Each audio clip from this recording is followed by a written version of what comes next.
I'm Fortune from Shengyi Technology.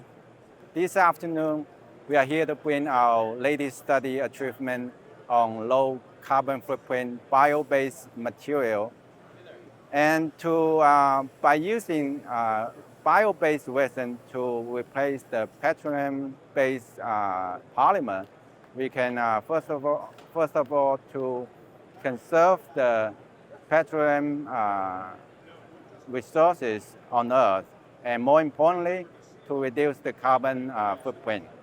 So now we have developed a material using bio-based resin, and that the carbon footprint of this material is reduced by 20%.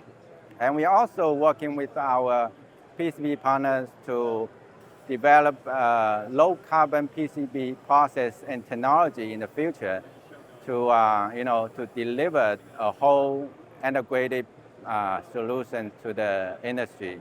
We're also seeking environmental policy to support, and